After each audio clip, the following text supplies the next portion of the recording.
सोचिए, एक ऐसी जगह जहां आपकी हर कदम पर नजर रखी जाती है, जहां हंसना, बोलना, यहां तक कि सोच लेना भी अपराध हो सकता है, जहां एक परिवार की हुकूमत पिछले 75 सालों से करोड़ों इंसानों की किस्मत पर ताले लगाए बैठी है। यह जगह कोई काल्पनिक कहानी नहीं, बल्कि हकीकत है। इसका नाम है नॉर्थ कोरिया, जिसे आधिकारिक तौर पर democratic people's republic of Korea कहा जाता है। लेकिन सच यह है कि यहां डेमोक्रेसी नाम की कोई चीज मौजूद ही नहीं। यह दुनिया का सबसे रहस्यमयी और सबसे खौफनाक देश है, जहां बाहर की दुनिया की कोई सच्चाई लोगों तक नहीं पहुंचती और अंदर की दुनिया बाहर की दुनिया से छुपी रहती है। नॉर्थ कोरिया की कहानी शुरू होती है वर्ल्ड वॉर 2 से। साल 1945, जब जापान युद्ध हार गया और कोरिया, जो 35 साल तक जापान का कॉलोनी था, आखिरकार आजाद हुआ। लेकिन ये आजादी आधी थी, क्योंकि अमेरिका और सोवियत संघ ने तय किया कि कोरिया को 2 हिस्सों में बांट दिया जाए। 38 पैरेलल लाइन के ऊपर का हिस्सा सोवियत संघ के इन्फ्लुएंस में गया और नीचे का हिस्सा अमेरिका के इन्फ्लुएंस में। यानी कोरिया 2 देशों में बंट गया, नॉर्थ कोरिया और साउथ कोरिया। 1948 में सोवियत संघ के समर्थन से एक नया नेता उभरा, किम इल संग। उसे देश का महान क्रांतिकारी बताया गया और नॉर्थ कोरिया का पहला सुप्रीम लीडर बनाया गया। यहीं से शुरू हुआ एक ऐसा शासन जो 3 पीढ़ियों से लगातार चलता आ रहा है। किम इल संग ने नॉर्थ कोरिया को एक बंद पिंजरे में बदल दिया। उन्होंने जूचे आइडियोलॉजी यानी सेल्फ रिलायंस का नारा दिया। लोगों से कहा गया कि वे केवल नॉर्थ कोरिया पर भरोसा करें और बाकी दुनिया से कोई संबंध ना रखें। धीरे धीरे उन्होंने अपने चारों ओर एक कल्ट ऑफ पर्सनैलिटी बनाया। उनकी तस्वीर हर घर, हर दफ्तर और हर सड़क पर लगाई जाने लगी। लोगों को मजबूर किया गया कि वे उन्हें भगवान की तरह पूजें। यहां तक कि बच्चों को स्कूलों में सबसे पहले किम इल संग की कहानियां पढ़ाई जाती थीं, न कि गणित या विज्ञान। किम इल संग का शासन इतना शक्तिशाली था कि उनकी बात को चुनौती देना मौत को बुलाने जैसा था।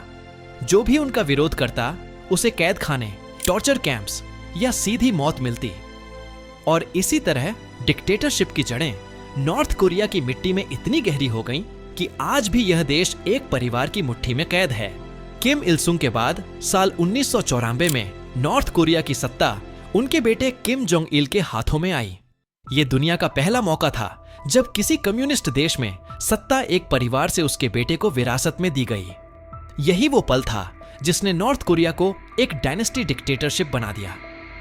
किम जोंग इल को पूरी दुनिया में डियर लीडर कहा गया, लेकिन नॉर्थ कोरिया के लोग जानते थे कि उनका शासन डर, भूख और मौत से भरा हुआ था। 1990 के दशक में जब सोवियत संघ का पतन हुआ, तब नॉर्थ कोरिया की अर्थव्यवस्था टूट गई। नतीजा यह हुआ कि पूरे देश में भयानक अकाल पड़ा। हजारों नहीं बल्कि लाखों लोग भूख से मर गए। लेकिन इस बीच किम जोंग इल और उनका परिवार शानदार महलों में, इंपोर्टेड खाने और लग्जरी कार्स में जिंदगी जी रहा था। कहा जाता है कि किम जोंग इल को हॉलीवुड फिल्में और फ्रेंच वाइन बहुत पसंद थीं। वो जब पूरी दुनिया से दुश्मनी निभा रहे थे, तब भी उन्होंने जेम्स बॉन्ड जैसी फिल्में अपनी प्राइवेट कलेक्शन में रखी थीं। लेकिन नॉर्थ कोरिया के आम लोग, उन्हें सिर्फ राशन सिस्टम पर जिंदा रहना पड़ता था, जहां उन्हें इतना ही अनाज मिलता था कि वे धीरे धीरे भूखे मर सकें। किम जोंग इल ने अपने चारों ओर एक और भी खौफनाक प्रोपेगेंडा सिस्टम बना दिया। लोगों को यह सिखाया गया कि वे अपने लीडर से उतना ही प्यार करें जितना भगवान से। अगर किसी ने उनके खिलाफ एक शब्द भी बोला, तो सिर्फ वही नहीं बल्कि उसका पूरा परिवार जेलों और टॉर्चर कैंप्स में भेज दिया जाता था।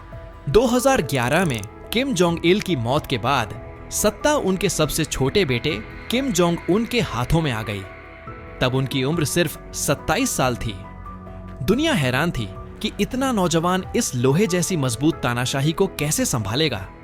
लेकिन बहुत जल्द दुनिया ने देख लिया, किम जोंग उन पहले से भी ज्यादा बेरहम और खतरनाक साबित हुए। उन्होंने सत्ता संभालते ही अपनी ताकत दिखाने के लिए अपने ही चाचा को मौत की सजा दे दी। कहा जाता है कि उन्हें एंटी एयरक्राफ्ट गन से उड़ाया गया। उनके सौतेले भाई किम जोंग नम को भी मलेशिया में जहर देकर मार दिया गया।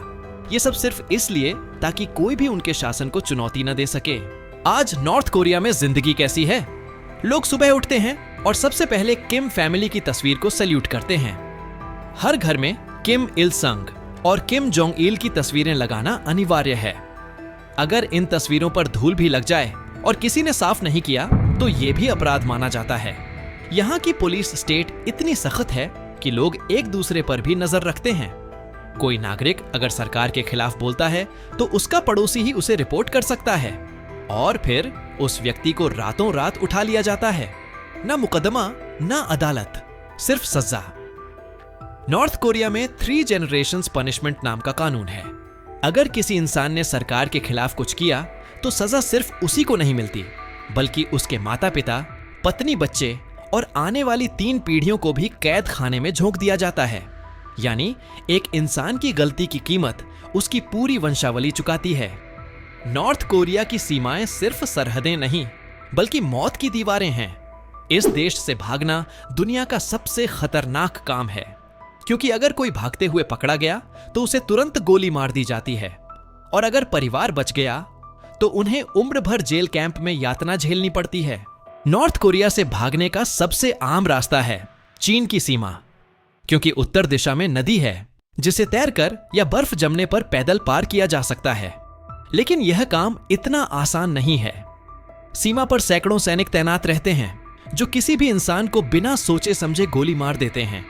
फिर भी हजारों लोग अपनी जिंदगी को दांव पर लगाकर भागने की कोशिश करते हैं, क्योंकि उनके लिए जेल कैंप में मरना या भूख से तड़पकर मरना उससे कहीं आसान लगता है सरहद पार करके थोड़ी सी उम्मीद पाना। नॉर्थ कोरिया से भागी हुई सबसे मशहूर कहानी है योनमी पार्क की।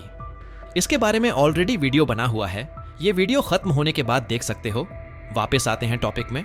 नॉर्थ कोरिया से भागने वाले कुछ लोग साउथ कोरिया पहुंच पाते हैं, लेकिन बहुत से लोग रास्ते में ही मारे जाते हैं।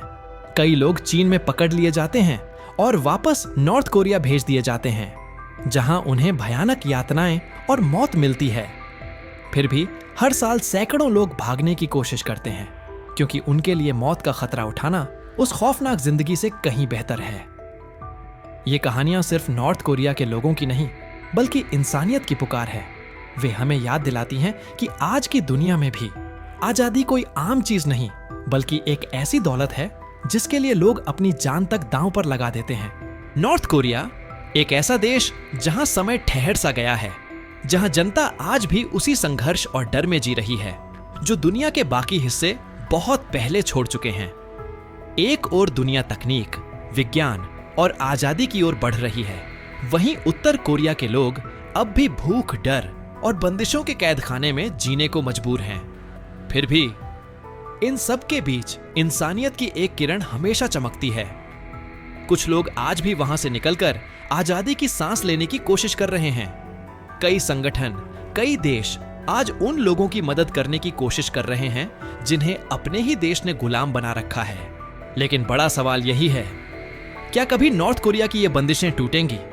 क्या कभी वहां की जनता खुले आसमान में आजाद होकर सांस ले पाएगी?